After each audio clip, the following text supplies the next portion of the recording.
South ఇండియాలోనే biggest sorry store మన Varahi silks మన విజయవాడ ఎంజీ రోడ్ లో డిసెంబర్ 4వ తారీఖున ఘన ప్రారంభం. లేకపోతేనా ఇప్పుడు అదే కదా మామూలుగా కొరికేస్తారు. కొరికేయడమే ఆ కొరగడం వల్లే న్యూస్ ఏమంటారు ఇలా పెడితే నేను ఇక్కడ కొరికాను యాక్చువల్ గా. నువ్వు మళ్ళీ ఇప్పుడు చూస్తే వీడియో ఇక్కడ ఉంటది మచ్చ, నాకు కూడా తెలియదు మాయా బజార్ లాగా ఇక్కడ కరెక్ట్ ఇక్కడికి ఎలా వచ్చిందో. అది కరవడం కూడా కాదు, ఏదో ఇలా ఇలా గీసిన గీత ఏదో ఉంది అది చూపించి దానికి టీటీ ఇంజెక్షన్లు మళ్ళీ న్యూస్ ఛానల్. అప్పటి నుంచే నేను ఛానల్లో కానీ ఇంటర్వ్యూలు కానీ ఇవ్వాల. ఎలక్షన్ అప్పటి నుంచి మధ్యలో ఇంకా అసలు 4 years మీకు ఎవరు కనపడలా. మళ్ళీ ఈ న్యూస్ వరకు నేను లేను, ఎందుకంటే నాకు బాధ కలిగింది. నేను ఒకరిని కొట్టడానికి వెళ్తున్నప్పుడు నరేష్ వాళ్ళ బాడీ గార్డ్స్ వీళ్ళు ఒక అతను కొడుతున్నారు, ఆ ఫోటోలో అది కూడా ఉంటది. ఇలా పట్టుకుంటున్నారు నరేష్ వాళ్ళందరూ ఇలా పట్టుకుంటారు, అబ్బాయి ఇలా పరిగెడుతున్నాడు, నా వెనకాల శివబాలాజీ ఉంటాడు, శివబాలాజీ వెనకాల నేను ఉంటా. ఆ అబ్బాయిని కాపాడడానికి నేను వెళ్తుంటే శివబాలాజీ ఆపేశాడు. ఎంత సాడిస్తాడు చూడు. పాపం హేమ గారు వెళ్తుంటే శివబాలాజీ ఆపేశాడని ఎవ్వడు వేయలేదు, హేమ కొరికేసిందని వేసాడు. నేను కొరికే టైంలో కింద నుంచి వెళ్ళిపోవచ్చు కదా అబ్బాయిని కాపాడడానికి ఒక స్ట్రైక్ అయింది. నేను కింద నుంచి దూరం వెళ్ళిపోయాను. ఫోటోలో కూడా కింద నుంచి దూరం వెళ్ళినట్టు కూడా ఉంటాయి. వీడిని ఏం చేయలేదు నేను, ఈ అబ్బాయిని ఏం చేయలేదు నేను. సో న్యూస్ ఎలా వేసేసారు, హేమ కొరికేసింది హేమ కొరికేసింది హేమ కొరికేసిందని వేస్తారు. వాళ్ళు కూడా వచ్చి నవ్వు అనుకుంటే ఇచ్చారు. అంటే వాళ్ళకే సిగ్గేసింది. నాకు ఇప్పుడు చూస్తే నవ్వు వస్తుంది. అప్పుడు డిసైడ్ అయ్యాను, ఓహో మీడియా మనల్ని వాడుతుంది, మనకి వద్దు మీడియా వద్దు ఎవరు వద్దు. సో ఈ గెలిచిన వాళ్ళందరూ రాజీనామాలు ఇచ్చేసి అక్కడి నుంచి వచ్చేసాం. అప్పుడు మా టీంలో ఎవరెవరు గెలిచారో వాళ్ళందరూ ఇచ్చేసిన తర్వాత నేను ఇంకా అసలు మా అసోసియేషన్ కానీ ఆ ఎలక్షన్ కి సంబంధించింది కానీ ఇంకా క్యారీ ఫార్వర్డ్ చేయలేదు. మీడియాకు దూరంగా ఉన్నా, 4 years దూరంగా ఉన్నా. మళ్ళీ ఇప్పుడు వీళ్ళు గోకిచ్చుకుంటున్నారు అంతే, వాళ్ళు గోకిచ్చుకుంటున్నారు. సఫర్ అయింది నేను నా ఫ్యామిలీ. మాలోని ఏదైతే మా అసోసియేషన్ ఉందో అందులోని మిమ్మల్ని మెంబర్గా తీసేసామని చెప్పి మళ్ళీ ఇప్పుడు ఇది ప్రూవ్ అయింది కదా, మళ్ళీ వచ్చే ఛాన్సెస్ ఎందుకు? అప్పుడే తీసేసుకున్నానుగా, అప్పుడు మళ్ళీ వచ్చేసింది. అప్పుడే వచ్చేసింది. మళ్ళీ న్యూస్ లో చిన్న చిన్న అంటే తీసేసింది పెద్దగా వేసారు, ఇచ్చింది ఇంత వేస్తారు కదా. ఇప్పుడు జరిగితే అప్పుడు వెంటనే తీసుకున్నా. విష్ణుబాబుకి కాల్ చేస్తే విష్ణుబాబు నాకు చాలా సపోర్టివ్ గా ఉన్నారు. ఫస్ట్ నుంచి ట్వీట్ చేశారు, నిజం నిలకడమే తెలుస్తుంది, నిజాలు తెలిసే వరకు కొంచెం ఆగండి అని చెప్పేసి పాపం ఆయన ట్వీట్ చేశారు నా కోసం. తర్వాత నాకు ఫోన్ లో మాట్లాడారు, మేమందరం నీకు సపోర్ట్ ఉన్నాంరా, మీరు భయపడకండి హేమ గారు, మేము ఉన్నామా అది ఇదని అన్నారు. సడన్ గా నేను ఆ జైలుకి వెళ్ళి వచ్చే లోపల తీసా. నేను రాగానే వెళ్ళా విష్ణుబాబు దగ్గరికి. బాబు ఏంటది, ఎందుకు తీశారు, ఇప్పుడు నేను తప్పు చేశాను అనుకో కోర్టులో శిక్ష వేస్తారు కదా, అప్పుడు తీసేయండి, మొత్తం క్యాన్సిల్ చేసేసేయండి. ఇప్పుడు ఎలా తీస్తారు, నన్ను ఆల్రెడీ మీడియా వాళ్ళు ముంచేస్తారు, ఇక్కడ వరకు మునిగిపోయి ఉన్నాను నేను. ఓకే, ఇప్పుడు ఇంత కొన ఊపిరితో కొట్టుకుంటా ఉన్నాను, మీరు తీసుకొచ్చి ఒక బండరాయి నా నెత్తి మీద వేసేస్తే సో నేను ఏమైపోవాలి? మీరు ఇస్తారా, నాకు ఒక నోటీస్ ఇవ్వాలి మా నుంచి, ఆ నోటీస్కి నేను రిప్లై ఇవ్వాలి. మీరు నోటీస్ ఇవ్వలేదు, నేను రిప్లై ఇవ్వలేదు, మీరు కార్డు ఎలా సస్పెండ్ చేస్తారు? మీరు ఇచ్చేసేయండి బాబు. ఒకవేళ మీ వల్ల కాదు అని ఏదన్నా అలా అనిపిస్తే గనక నేను కోర్టుకు వెళ్ళి తెచ్చుకుంటా, న్యాయస్థానానికి వెళ్ళి నా కార్డు నేను తెచ్చుకుంటా, నా కార్డు నాకు కావాలి. ఇలాంటి టైంలోనే కదా మా హెల్ప్ కావాలి అని చెప్పి విష్ణుబాబుకి చెప్పి అన్ని మొత్తం పేపర్స్ చూపించి అక్కడ ఎవరు కోర్టుకి వెళ్ళి నాకు బెయిల్ ఎలా వచ్చిందో ఆ పేపర్స్ అన్ని చూపించి విష్ణుకి ఇమ్మీడియట్ గా కార్డు తీసుకున్నా. కార్డు ఇచ్చిన తర్వాత ఏమన్నారు, హేమ గారు మళ్ళీ మీడియాకి అది చెప్పకండి మనం కార్డు ఇచ్చామని అది ఇది అంటే, అన్నాను అదేంటి బాబు ఎగ్జాక్ట్లీ అంటే మన ఆఫీస్ లో ఎవరో లీక్ చేశారండి లెటరు అంట. ఓ అవునా బాబు సర్లేండి నేను కూడా ఎవరికి చెప్పను అని చెప్పా. తర్వాత నేను ట్వీట్ చేశా, మా ఎప్పుడు నాకు అండగా ఉంటుంది, ఇలాంటి సిచ్యువేషన్ లో కూడా మా నాకు సపోర్టివ్గా ఉంది, థ్యాంక్స్ టు మా అని చెప్పేసి నేను ట్విట్టర్లో ట్వీట్ చేశాను. నేను లెటర్ లీక్ చేయలేదు, ట్వీట్ చేశాను, మాకు థ్యాంక్స్ చెప్పాను. అప్పుడు ఇమ్మీడియట్ గా మన పెద్ద మనుషులు అందరూ మా కార్డు ఇచ్చేసారు హేమకి అని చెప్పేసి అంట. సస్పెండ్ అయిన 1 week కార్డు తెచ్చేసుకున్నా. నేను ఒకటే చెప్తున్నా, ఐఎమ్ ఏ ఫైటర్, నేను తప్పు చేయను. చాలా మంది అమ్మాయిలు హేమక్లా ఉండాలి, హేమక్లా నవ్వాలి, హేమక్లాగా ధైర్యంగా ఉండాలి, హేమక్లాగా యాక్ట్ చేయాలి, హేమక్లాగా పేరు తెచ్చుకోవాలి, ఇన్ని క్వాలిటీస్ నాలో ఉన్నాయి. నేను ఇప్పుడు సబ్జ సమాజానికి ఏం చెప్పాలనుకుంటున్నాను డ్రగ్స్ తీసుకుని? ఓకే, నేను క్లబ్కి వెళ్తున్నాను లేదా పార్టీస్కి వెళ్తున్నాను, సో వెళ్ళినంత మాత్రాన డ్రింక్ చేయాలని లేదు, ఒకవేళ డ్రింక్ చేసిన తప్పు కాదు, డ్రగ్స్ తీసుకోవాలని లేదు, క్లబ్స్కి వచ్చే వాళ్ళు అందరూ మందు తాగుతారని ఏం లేదు, పార్టీస్కి వెళ్ళే వాళ్ళు అందరూ డ్రగ్స్ వేసుకుంటారని ఏమి లేదు, రైట్? సో ఎవరికి ఉండేది వాళ్ళకు ఉంటుంది. నేను ఈ వయసులో, నేను చిన్నపిల్లని ఏం కాదు కదా, ఈ వయసులో డ్రగ్స్ తీసుకుని ఏం చేద్దాం అనుకుంటున్నాను నేను? అసలు కొంచెమైనా ఒక సెన్సిబుల్ పాయింట్, పైగా మీడియా వాళ్ళ ముందరే పెరిగాను నేను. అలాంటి వాళ్ళకి నా గురించి అన్నీ తెలిసి ఒక్క చిన్న పొరపాటు వల్ల ఇంత న్యూస్ పొరపాట్లు చేయకూడదుగా. బయట మనుషులు పొరపాటు చేయొచ్చు, మీడియా పొరపాటు చేయకూడదు. మీడియా పొరపాటు చేయకూడదు. కోర్టులో కూడా ఏమంటారు, 100 మంది దోషులు తప్పించుకున్నా పర్లేదు, ఒక్క నిర్దోషి కూడా శిక్ష పడకూడదు అంటారు కదా. నేను నిర్దోషిని కదా, మీడియా మొత్తం కోర్టు నాకు శిక్షించలేదు. ఓకే, మీడియా మొత్తం శిక్షించింది కదా నాకు. ఇప్పుడు నాకు పోయిన ఈ 18 నెలలు మీడియా వాళ్ళు తెచ్చివ్వగలుగుతారా? పోనీ చచ్చిపోయిన మా అమ్మని తెచ్చివ్వగలుగుతారా? పోయిన నా పరువు తెచ్చివ్వగలుగుతారా? కదా, కనీసం అమ్మని తీసుకురాలేరు కదా, నా పరువు అయినా నాకు తీసుకొచ్చి ఇవ్వాలి కదా. సో ఇప్పుడైనా న్యూస్ సక్రమంగా వేయాలి కదా. ఇక్కడ ఈగోలు ఎందుకు? మేము వేసేసాం కదా, ఇప్పుడు ఈ న్యూస్ ఎలా వేయాలి ఎందుకు? అప్పుడు ఇలా అనుకున్నాం, ఇలా అయ్యింది. సో ఆ అమ్మాయి మంచిగా నిర్దోషిగా నిరూపించుకుంది, బయటకు వచ్చింది, గ్రేట్. ఆ అమ్మాయి మంచిది, లేదా మంచిదో చెడ్డదో పక్కన పాడేద్దాం, పోని పాపం గెలుచుకుంది, తన పోరాట స్పిరిట్ కి ఇది చేద్దాం, ఏదో ఒకటి 2 మాటలు. ఎవరైనా సెలబ్రిటీ, పెద్ద సెలబ్రిటీ ఫోన్ చేశారా ఈ న్యూస్ తెలియగానే? అందరూ చేశారా? అసలు నన్ను ఎవరు వదలలేదు, అందరూ చేస్తూనే ఉన్నారు, మాట్లాడుతున్నారు. నా బర్త్డేకి అందరూ విష్ చేస్తారు కదా, అలా అందరూ విష్ చేస్తారు, అందరూ మాట్లాడుతున్నారు. ఎవ్వరు నా గురించి అందరికి తెలుసు అబ్బా, నేను ఓపెన్ బుక్, నేను మందు కొట్టినా తెలుసు, కానీ వీళ్ళకి తెలియదు. నేను వీళ్ళకి కూడా తెలుసు, కానీ వీళ్ళకి రేటింగ్స్ కావాలి, వీళ్ళకి రేటింగ్ కావాలి. అది అక్క, చెల్ల, తెల్ల, పెళ్ళమా అవసరం లేదు, రేటింగ్ కావాలి, వీళ్ళ బతికేయాలి. అది నేను అదే బాధపడుతున్నాను. నువ్వు వేసినప్పుడు వేసేసావు కదా, ఇప్పుడు మంచి జరిగినప్పుడు కూడా మంచి కూడా వేయాలి కదా. మీడియా మంచి కోసమే కదా, సమాజాన్ని మెరుగుపరిచేది న్యూస్ కదా. నువ్వు సమాజాన్ని నాశనం చేసే న్యూస్ లేసి సమాజానికి మంచి న్యూస్లు ఎందుకు అంటావేంటి? చెప్పలేం. అంతా అయిపోయింది, అంత హ్యాపీ. మీ పాప పెళ్లి సంబంధాలు అలాంటివి ఏమైనా చూస్తున్నా? ఈషాకి ఇప్పుడు 23-24 మధ్యలో ఉంది, ఇంకొక 2 years తర్వాత చేస్తుంది. తన కాళ్ళ మీద నిలబడాలి. సో ఇప్పుడు నేను ఏమైనా ₹1-2 తనకి ఇచ్చాను అనుకో, అది తను నిలబెట్టుకునేటట్టు అయినా తనకి ఆ శక్తి రావాలి కదా. ఇప్పుడే స్టడీస్ కంప్లీట్ అయినాయి, జాబ్ లో జాయిన్ అయ్యి ఒక 3-4 months అవుతుంది. సో తన లైఫ్ ఇంకొక 2 years తర్వాత అప్పుడు చేసేద్దాం. నేను నా బిడ్డను చాలా బాగా పెంచుకున్నాను, సాంప్రదాయంగా, ఎథిక్స్, మోరల్స్, ప్రేమ, అభిమానం, అమ్మ నాన్న, ఓ తమిళ అమ్మాయి లాగా పెంచుకున్నాను దాన్ని.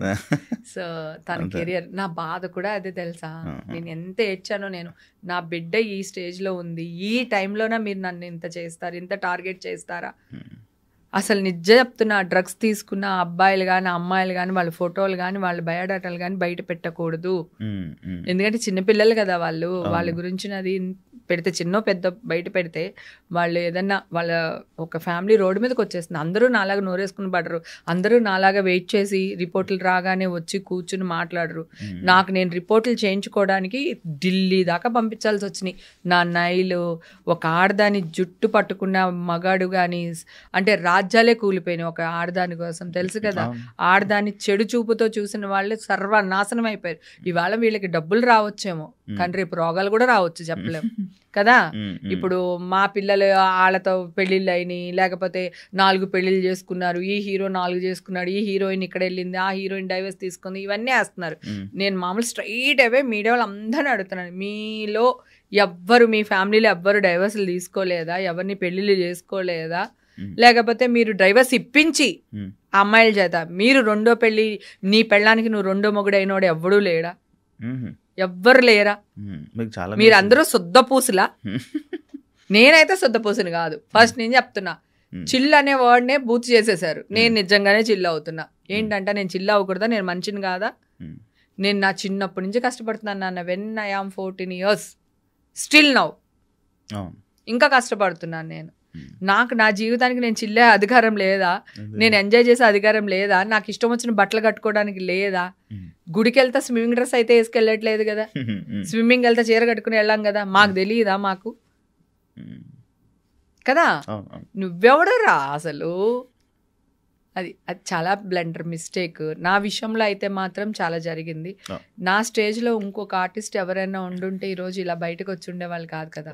నన్ను అర్థం చేసుకున్నట్టు అందరిని అర్థం చేసుకోరు. ఎందుకంటే నేను ఇందాక కూడా చెప్పాను కదా, నేను ఏమున్నా నీకు తెలుసు, నేను ఏమున్నా తెలుసు, ఓపెన్, నేను ఇంతే అని చెప్పగలను.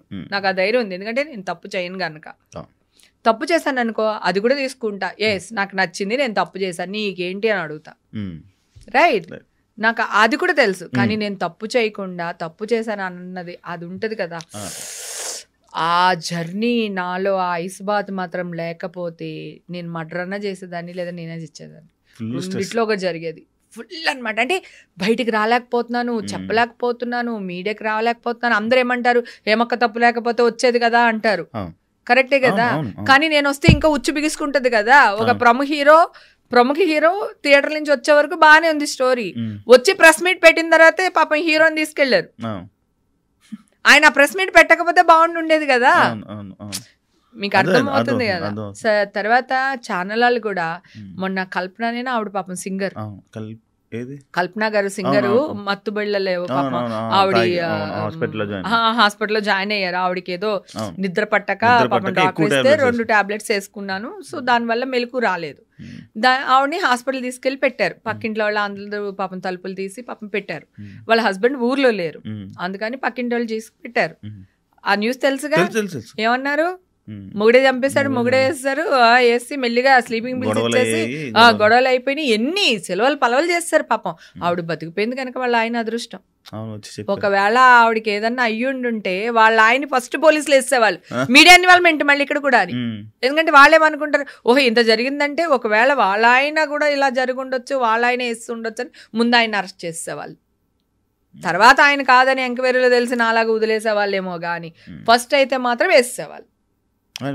ఎందుకు ఈ మధ్య అన్ని మీరు క్రైమ్ చేయట్లేదు? ఇప్పుడు ఇది క్రైమ్ కాదా? అంటే ఈ మధ్య అన్ని అలానే ఉన్నాయి. అంటే సోషల్ మీడియాలో ఏదో టప్పున వస్తుంది న్యూస్. అంటే సోషల్ మీడియా వాళ్ళు పర్లేదు, పుట్టగొడుగులాగా ఎవడో ఎక్కడో ఏ గుడిసెలోనో దూరి దొమ్మర పనులు చేస్తున్నారు అనుకుందాం, సరే పక్కన పెట్టేద్దాం. మీడియా వాళ్ళు ఏం చేస్తున్నారు?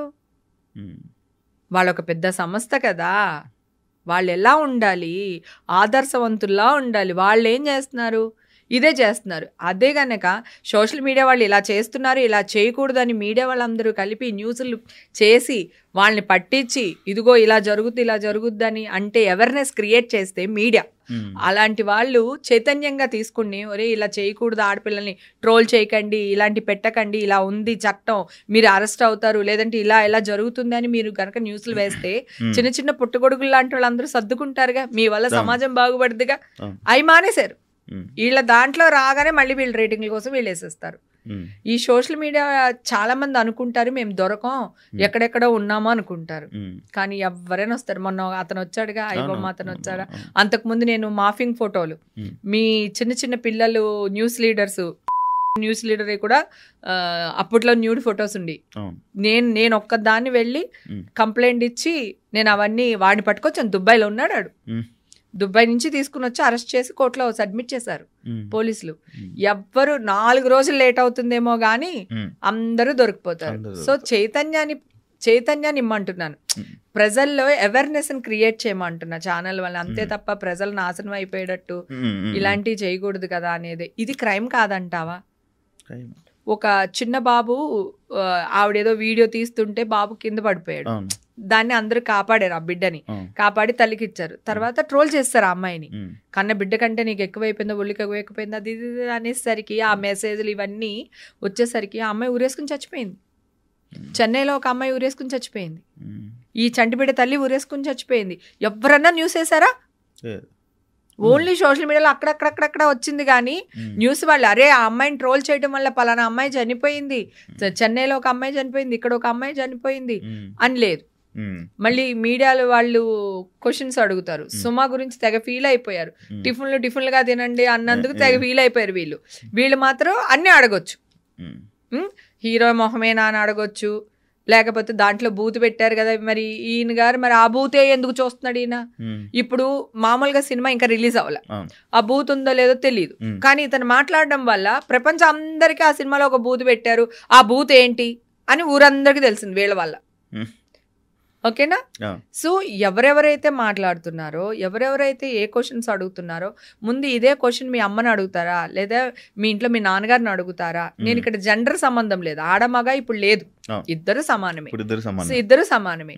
మీరు అడిగే క్వశ్చన్స్ ఎలా ఉండాలి? మీడియా ఎందుకు ఇంత కింద పడిపోతుందో నాకు అర్థం కావట్లేదు. ఎలా, ఎక్కడ స్టాప్ చేయగలుగుతాం? ప్రతిదీ నేను నోరేసుకుని పడితే కాంట్రవర్సీలు అంటారు. నేను కాంట్రవర్సీలు చెయ్యట్లా, మీరు కాంట్రవర్సీలు చేస్తే నేను అది కాదురా బాబు, ఇది ఇలా జరిగిందిరా బాబు అని చెప్తున్నా. ఫస్ట్ నుంచి ఏ విషయమైనా సరే. శ్రీరెడ్డిని కూడా చూడండి, కూర్చోబెట్టారు ఛానల్లో, రైట్? ఆవిడని మాట్లాడిచ్చారు, అందరినీ తిట్టిపిచ్చారు, అయిపోయింది. ఒక రోజు ఆ అమ్మాయి అనౌన్స్ చేసింది, నేను వచ్చి ఇక్కడ న్యూడ్గా కూర్చుంటాను అని. ఒక ఛానల్ వాడు, ప్రముఖ ఛానల్, అది కూడా పెద్ద ఛానల్ వాడే, వెళ్ళి ఇలా పెట్టి ఆ అమ్మాయి ఇలా కూర్చుంది, ఇట్లా ఈ కొంచెం డ్రెస్ కొంచెం తీసి ఇట్లా కూర్చుంటే ఇట్లా పెట్టి తీస్తున్నాడు. అన్నం తింటున్నాడా గడ్డి తింటున్నాడా వాడు నాకు అర్థం కాదు. ఏ అమ్మాయి గమ్మునుండు, ఎందుకు తీస్తున్నావు అని లేదు. ఆ అమ్మాయి కారు దిగింది చక్కగా, నా అమ్మాయి పక్కన ఒక అమ్మాయి ఉంది, బ్యాగ్ ఇచ్చింది, ఒక్కొక్కటి తీస్తుంది, వీడు షూట్ చేస్తున్నాడు. మనిషి అనేవాడు అసలు. అదే ఆ ప్లేస్లో నీకు సంబంధించిన అమ్మాయి ఉండుంటే నువ్వు ఇట్లానే వీడియో తీస్తావా? నేనుండుంటే పాపం శ్రీరెడ్డిని కూడా ఒడుగొట్టి, ఎందుకే నువ్వు ఇలా చేస్తున్నావు, మూసుకో రా, నువ్వు అక్కడికి వెళ్లే బదులు ఇక్కడికే వచ్చి న్యాయపోరాటం చేసి ఉండాల్సింది. మీడియాలో కూర్చుని ఎవరు ఎక్కమన్నారు నిన్ను? ఇక్కడే కూర్చుని వీళ్ళందరి ముందు, ఇప్పుడు ప్రొడ్యూసర్లు వీళ్ళందరి ముందు కూర్చుని ఇక్కడ ధర్నా చేయాల్సింది కదా. నువ్వు అక్కడికి వెళ్ళి వాళ్ళు ఇలాంటి వాళ్ళు వీళ్ళు ఇలాంటి వాళ్ళు అంటాం ఎందుకు అని చెప్పి నేను ఆ అమ్మాయిని వేసుకున్నాను. నేను ఉండుంటే 2 పీకి ముందు బట్టలు వేసేదాన్ని ఆ అమ్మాయికి, వీడియో షూట్ చేసేదాన్ని కాదు. మరి మీడియా వాళ్ళు ఎందుకు వీడియో షూట్ చేశారు? మనుషులేనా అసలు? అంటే ఒక్కటి కాదు, ఇవన్నీ తెలుసుకునే నేను మీడియాకు దూరంగా ఉన్నాను. ఈ న్యూస్ వచ్చే వరకు అసలు నేను మీడియానోలే లేదు. 4 సంవత్సరాలు నేను దూరంగా ఉన్నా, హాయిగా ఉన్నా. మీ అందరికీ తెలుసు కదా, మీతో వచ్చేదాన్ని, సరదాగా చిల్లేదాన్ని, మన అందరం బర్త్డే పార్టీలకి అట్లకి కలిసేవాళ్ళం కదా, చక్కగా కలుసుకునే వాళ్ళం, మాట్లాడుకునే వాళ్ళం, శుభ్రంగా తినేవాళ్ళం. మళ్ళీ ఆశ వీళ్ళందరూ చేపల పులుసు పంపించక్క అంటే మీరు ఎక్కడ ఉన్నారు? వాళ్ళ ఇంట్లో ఎన్నిసార్లు నేను ఫుడ్ వండి పంపించలేదు వాళ్ళందరికీ, ఇళ్లలో కూర్చుని. అది భయమేస్తుంది. అందుకే ఈశాని నేను మీడియాకి కనపడకుండా దాచుకుంటున్నాను. ఒక రేపిస్ట్కి కనపడకుండా దాచుకున్నామంటారు కదా, వీడికి కనపడకుండా, అలాగా మీడియాకి కనపడకుండా నా బిడ్డని దగ్గర దాచుకుంటున్నాను. ఏమో నా బిడ్డ రేపొద్దున ఎక్కడికైనా వెళ్ళొచ్చు, ఏ క్లబ్కి వెళ్ళొచ్చు, లేదా ఇంకో చోటుకి వెళ్ళొచ్చు, అక్కడ ఏదో జరుగుండొచ్చు, హేమ కూతురు అని వేసేస్తారు. అంటే నాకు భయం, నా కూతురు ఫేస్ పబ్లిక్గా తెలియకూడదని. నేను తను వెళ్ళిన చోటు కూడా నేను నా కూతురు అని చెప్పనివ్వను. తను ఎక్కడికైనా వెళ్తే నార్మల్ అమ్మాయి వెళ్ళొచ్చినట్టే వస్తుంది, ఒక సెలబ్రిటీ కూతురు వెళ్ళినట్టు రాదు. అంతే, వాళ్ళ ఫ్రెండ్స్తో తను వెళ్తుంది, సైలెంట్గా వచ్చేస్తుంది. అది గుడికి కూడా అంతే. ఎక్కడన్నా అంటే తిరుపతి లాంటి గుడికి, ఏదైనా ఇంపార్టెంట్, కాశీ వెళ్తున్నామా అలాంటి గుడికి నేను నాతో తీసుకెళ్తా. లేకపోతే 90% గుడికి కూడా నాతో పాటు తీసుకురాను పాపని. అంతే, లేకపోతే నేను అసలు తీసుకురాను, తనే వెళ్ళిపోతుంది వాళ్ళ ఫ్రెండ్స్తో గుడికి. అన్ని ఏర్పాటు చేస్తాను. ఆ గుళ్ళో వాళ్ళకి కూడా నా కూతురు వస్తుందని తెలియదు. మా ఫ్రెండ్ పిల్లలు అందరూ వస్తున్నారండి, కొంచెం చూసుకోండి. అలాగే నువ్వు అన్నట్టు నిజంగా నాకు చాలా మంచి సర్కిల్, పెద్ద సర్కిల్. సో ఎక్కడికైనా వెళ్ళాలనుకో, వీళ్ళు ఈ కార్లో వచ్చింది హేమ, లేకపోతే ఈ లెటర్ పైన వచ్చింది హేమ. నువ్వు నీ ఫ్యామిలీతో వెళ్తే కూడా ఏదో ఒక లెటర్ తీసుకుని వెళ్తావురా కదా, నువ్వు పెద్ద తోపేం కాదు. నువ్వు కూడా ఎవరో ఒకరు రికమెండేషన్ తీసుకుని వెళ్లాల్సిందే. ఒక పెద్ద టెంపుల్కి వెళ్ళినప్పుడో, లేదంటే ఇంకెక్కడికన్నా వెళ్ళినప్పుడు, ఇంపార్టెంట్ డేస్లో వెళ్ళినప్పుడు కంపల్సరీ. నాకు బాలయ్య బాబు లెటర్ ఇచ్చారు, మా అమ్మగారిని వైకుంఠ ఏకాదశి తీసుకెళ్ళాలి బాబు, నువ్వు ఒక్కడవే ఇవ్వగలవంట, మిగతా నాకు అంత పెద్ద పర్సనాలిటీస్ ఎవరు తెలీదు అంటే బాలయ్య బాబు లెటర్ ఇస్తే మా అమ్మని తీసుకుని వెళ్ళా. దానికి ఎంపీ లెటర్ ఇచ్చాడు, ఎమ్మెల్యే కారులో వెళ్ళింది. పువ్వా, ఎవడైనా వెళ్తాడు కదా, కొంచెమైనా అర్థం చేసుకోవాలి కదా. ఎవరైనా ఇప్పుడు నువ్వు వెళ్తావు అబ్బా తిరుపతి, ఏ రికమెండేషన్ లేకుండా వెళ్ళిపోతావా? ఇప్పుడంటే నాకు ఇంకా ఈజీ అయిపోయింది, ఎందుకంటే 10,000 రూపాయలు టికెట్ కడితే శుభ్రంగా హాయిగా చాలా మంచి దర్శనం. గుళ్ళోకి వెళ్తే ఎవరో ఒకరు గుర్తుపడతారు, 2 నిమిషాలు పక్కన నుంచి పెట్టి పంపిస్తారు అంతా. ఇప్పుడు ఎవరో గుళ్ళో 2 నిమిషాలు, అదిగో హేమని 2 నిమిషాలు నిలబెట్టాడంట అని అదొక న్యూస్ వేస్తారు. రేపొద్దు నుంచి గుళ్ళో నన్ను గెంటేస్తారు వాళ్ళు. అంతే కదా నాన్న, నువ్వు ఇలా న్యూస్ వేయటం వల్ల నాకు కనకదుర్గమ్మ వారి గుడికి వెళ్ళాను. సో వేరే వాళ్ళ ఫ్యామిలీతో పాటు వాళ్ళ కారులో వెళ్ళాను. హేమ ఈ కారులో వచ్చింది, హేమ ఈ కారులో వచ్చిందని వేస్తున్నారు న్యూస్. మరి నేను ఏదో ఒక కారులోకి రావాలి కదా, నడుచుకుంటే అయితే రాలేను కదా. నువ్వే మీడియా వాళ్ళందరూ కలిపి నా మీద పడిపోతారు. గుళ్ళోకి వెళ్ళినప్పుడు మైకులు తోసేసుకుని కెమెరాలు తోసేసుకుని పడిపోతూ ఉంటారు. మరి అలాగే నా ఫ్యాన్స్ ఉంటారు కదా, ఇంతమందిని ఇన్ని సంవత్సరాలు ఎంటర్టైన్ చేశాను, నాకు అభిమానులు ఉంటారు కదా, వాళ్ళు నా మీద పడరా? పాపం ఎవరైనా ఏదన్నా పొరపాటు జరిగిందా అనుకో, తొక్కిసలాట చచ్చిపోయింది హేమ గుడికి రాబట్ట అంటారు ఇప్పుడు.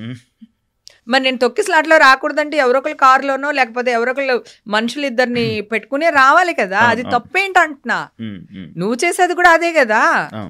నీ ఫ్యామిలీని తీసుకెళ్లాలంటే నువ్వు ఏదో రికమెండేషన్ మీద వెళ్తావు కదా, అలాగే నేను రికమెండేషన్ మీద కదా వెళ్తున్నాను. ఎందుకు కాంట్రవర్సీలు చేస్తారు? ఏం అవసరం కాంట్రవర్సీలు వాళ్ళకి? అది నేను మంచిగానే ఉన్నాను, అమ్మవారి మీద ప్రేమతో వెళ్ళాను, దాని కాంట్రవర్సీలు చేస్తారు. ఒకడైతే టికెట్ తీసుకున్నారా మీరు అని అడిగాడు ఒకసారి ఒక కనకదుర్గమ్మ గుడిలో. ప్రతి సంవత్సరం వెళ్తాను నేను, వాళ్ళకి తెలుసు ప్రతి సంవత్సరం హేమ గుడికి వస్తుంది, పలానా రోజు వస్తుంది అని కూడా తెలుసు వాళ్ళకి. ఏంటి కాంట్రవర్సీ? టికెట్ 50 రూపాయలు ఉంటుంది, పోనీ 100 రూపాయలు ఉంటుంది. నేను గుడిలో అమ్మవారికి ఎంత వేస్తాను చెప్పకూడదు, మాట్లాడకూడదు, కానీ చెప్తాను. ఆ రోజు కోపంలో చెప్పేసాను అనుకో, చీర పట్టుకెళ్తాను. ఆ చీర ఎంత కాస్ట్ ఉంటుంది? నాకు వచ్చేటప్పుడు మా అమ్మదే, మా అమ్మే నాకు ఇస్తుంది. మా అమ్మ గుడికి ఉపయోగపడితే ఏదైనా చేస్తా. తిరుపతి కూడా అంతే.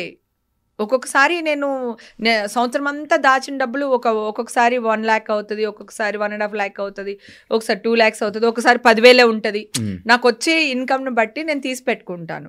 ఒక్కొక్క ప్రాజెక్ట్లో వచ్చిన డబ్బులు దాంట్లో అమౌంట్ని బట్టి కొంచెం కొంచెం తీస్తాను. అది సంవత్సరానికి ఇంత అవుతుంది. నేను అక్కడికి వెళ్ళి వేస్తాను. ఓకే, ఇప్పుడు నేను ఏం చేస్తాను, ఎలాగా ఉండిలేసినా దేవుడి సేవకే. నేను ఇప్పుడు శ్రీవాణి టికెట్ తీసుకున్నా దేవుడికే, రేపు పొద్దున్న అన్నదానం టికెట్ తీసుకున్నా దేవుడికే. సో నేను అన్ని అట్లా గుడికి వెళ్ళినప్పుడు నా సంపాదనలో కొంత ఇది నేను గుడికి ఇచ్చేస్తాను. నువ్వు 300 రూపాయల టికెట్ కోసం అడిగితే కోపం రాదా? దేవుడికి దర్శనం చేసుకోవడానికి వచ్చాను, ఏం క్వశ్చన్లు అడుగుతున్నావు అన్నా? ఆల్రెడీ వాళ్ళు టికెట్ తీసే పెడతారు నేను వచ్చేసరికి. ఎందుకన్నా నన్ను ఇలా చేస్తావు, ఎందుకు నన్ను కాంట్రవర్సీలు చేస్తావు అని అడిగా.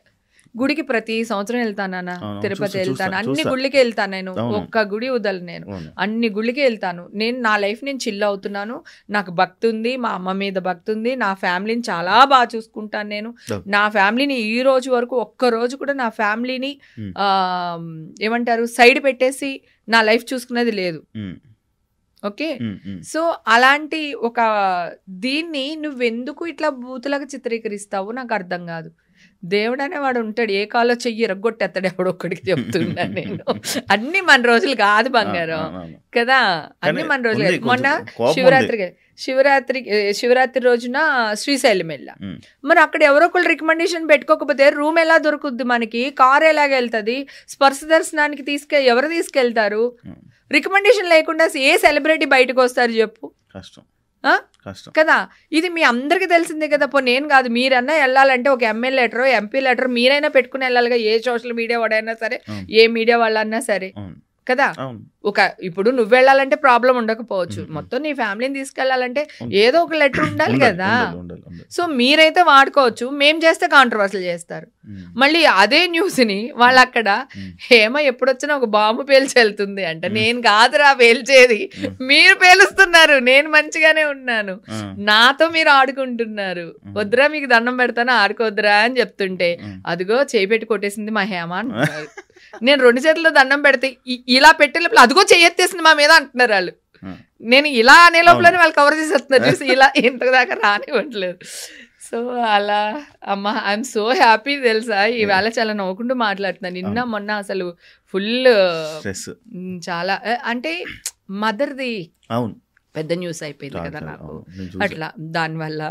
సో ఇలాంటివన్నీ జరుగుతుండే. అంటే సెలబ్రిటీ అంటే నీ ఇష్టమా?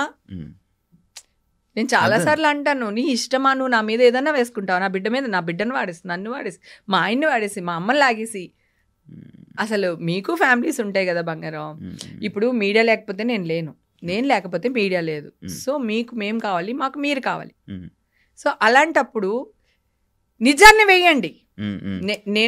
నేను మంచిదాన్ని కాదు, నన్ను మంచిదాన్ని నన్ను వేయమని నేను అనట్లేదు. నిజాన్ని వేయండి. అబద్ధాన్ని ఎక్కువ చూపిస్తున్నారు, నిజాన్ని మూసేస్తున్నారు. ఇది ఎంత కరెక్టో అంటున్నా.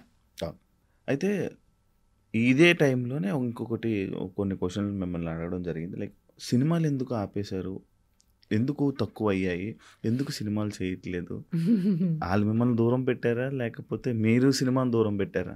ఆఫ్టర్ మా ఎలక్షన్ తర్వాత నేను అంటే ఆ ఎలక్షన్కి నాకు దానికి సంబంధం లేదు, కానీ ఆ ఎలక్షన్ తర్వాత లేకపోతే లాక్డౌన్లోనో సంథింగ్ ఒకసారి నేను మామూలుగా కూర్చున్నప్పుడు నాకు నేను ఆలోచించుకున్నా, ఓకే నాకు ఒక 45 ఏళ్ళు వచ్చినాయి, ఇప్పుడు నేనేం చేశాను చిన్నప్పటి నుంచి, నా ట్రావెల్ ఏంటి, నా కోసం నేనేం చేసుకున్నాను అనేది ఎక్కడో ఒక చోట నేను ఆలోచించాను.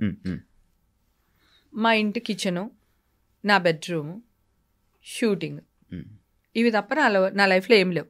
అప్పుడప్పుడు గుళ్ళు, అదే సంవత్సరానికి 2-3 గుళ్ళు, ఏది తిరుపతి, అన్నవరం, దుర్గమ్మ తల్లి గుడి, ఇట్లాగా తప్ప నా లైఫ్లో ఏం లేదు. కిచెను వండుకోవడం అంటే పొద్దున్న 6 గంటలు లెగుస్తా, మా హస్బెండ్కి టిఫిను, చట్నీలు, మధ్యాహ్నం లంచ్కి కూరలు అన్నీ చేసేసి నేను కూడా ఒక బాక్స్ పట్టుకొని షూటింగ్ వెళ్ళిపోతా పొద్దున్నే. పాప చిన్నప్పుడైతే తను రెడీ చేయడం, నేను షూటింగ్కి వెళ్ళే ముందు తనకు రెడీ చేసి తనకు తినిపించి తను బస్సు ఎక్కిచ్చేసి మళ్ళీ మా హస్బెండ్కి అన్నీ చేసి మళ్ళీ నేను షూటింగ్కి వెళ్ళి రాత్రికి వచ్చి మళ్ళీ మా ఆయనకి నా కూతురికి వండి పెట్టుకుని నా కూతురు పడుకునేది వరకు నేను దాన్ని పడుకోపెట్టి తర్వాత నేను వెళ్ళి పడుకుని, లేదా ఎంత లేట్ అయినా పడుకుని మళ్ళీ పొద్దున్నే లేసి ఇదే రొటీన్.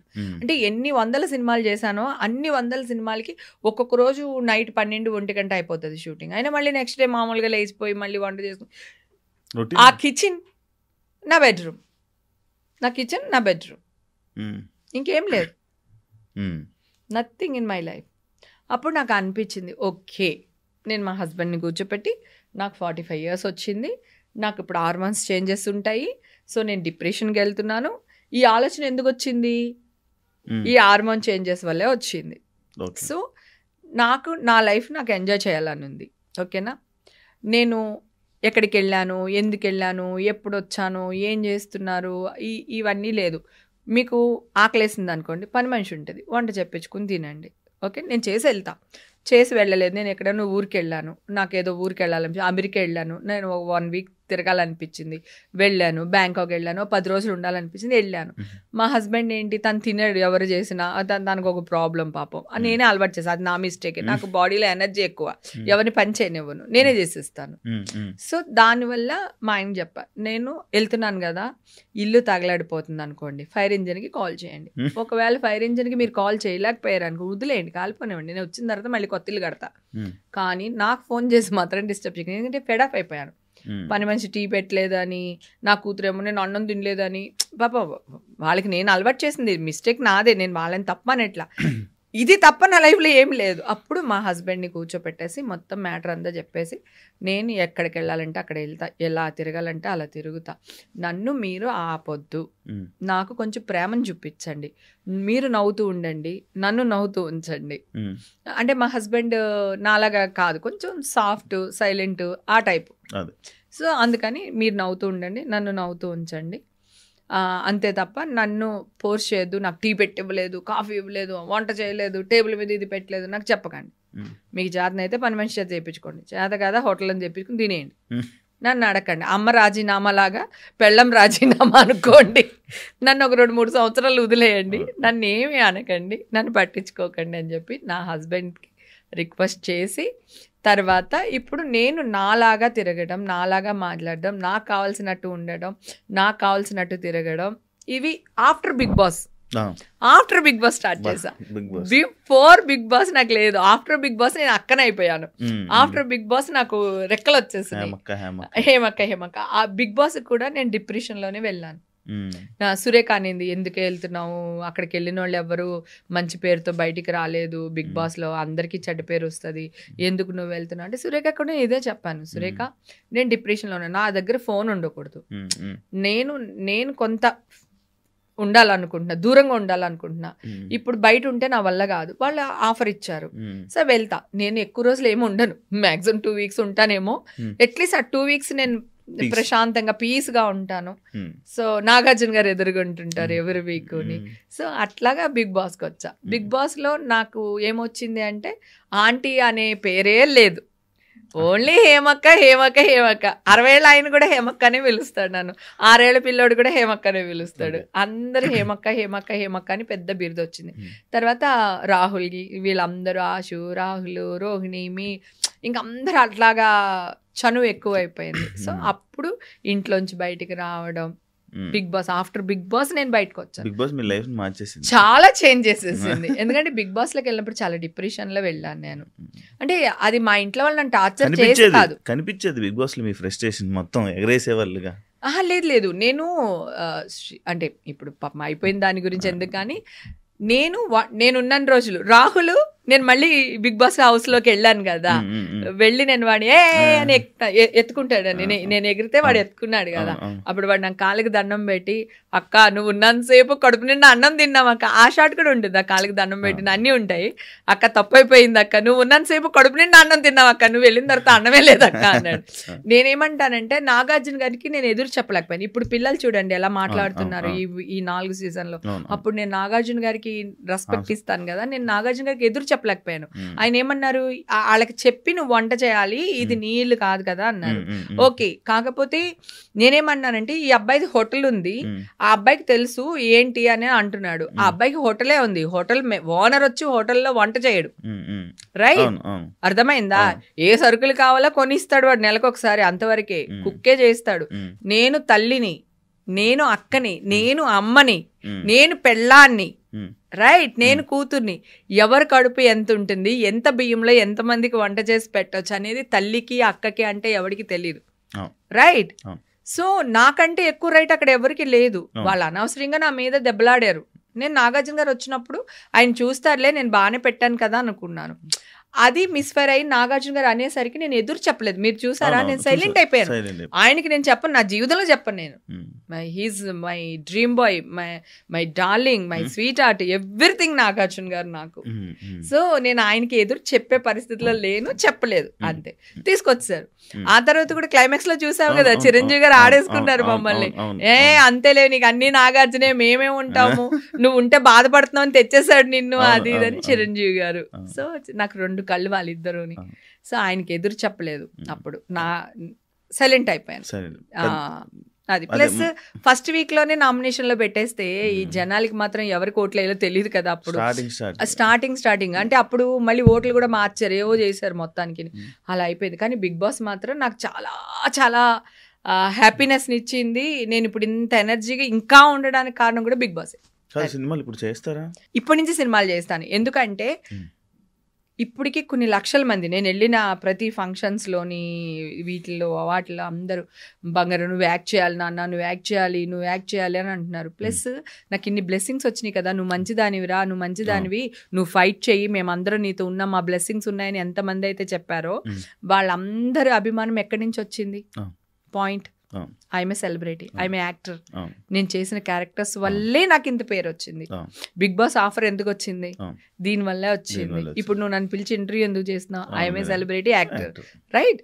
సో ఇవన్నిటికి రావడానికి, ఇంత పేరు ప్రత్యక్షలు రావడానికి కారణం యాక్టింగ్. సో మధ్యలో నేను మానేయడానికి రీజన్ చెప్పాను కదా, మా ఆయన దగ్గర కొంచెం టైం తీసుకుని సినిమా ఇండస్ట్రీ కూడా కొంచెం దూరం అయిపోయి నేను చిల్ అవుతూ వచ్చాను. ఇక్కడి నుంచి యాక్ట్ చేస్తాను. ఇప్పుడు కేసు కొట్టే వరకు నేను ఒక డైరెక్టర్ దగ్గరకో ఒక మా హీరో దగ్గరకో వెళ్ళి మాట్లాడాలంటే నాకే ఒక బాధ అనిపించి నేనే దూరం అయిపోయాను. నన్ను ఎవరు దూరం చేయలేరు, నేనే దూరం అయిపోయాను. సో ఈ దూరాన్ని ఈ జనాలకి దగ్గర చేసింది. ఇంకా జనాల కోసం నేను యాక్ట్ చేయాలనుకుంటున్నాను. And for more videos, please subscribe to iDream. Please subscribe to iDream. Please subscribe iDream. And please subscribe to iDream. For more videos, subscribe to iDream. please like, share and subscribe to the channel. Congratulations, iDream. Subscribe to iDream. Subscribe to iDream. So subscribe to iDream Media. iDream ki iDream team andarki huge congratulations. Please subscribe iDream Media. Please subscribe to iDream. Subscribe iDream. Please subscribe to iDream. iDream అంటే నా కళల channel subscribe చేసుకున్న నోరు తిరుగుతలేదు, మీరైతే గంట గుర్తు కొట్టండి. For more such videos, please subscribe to iDream. Subscribe to iDream. Please subscribe to iDream. Please subscribe iDream Media. Please do subscribe to iDream. Please subscribe to iDream Media. For best entertainment and information, please subscribe iDream. And don't forget to subscribe to iDream.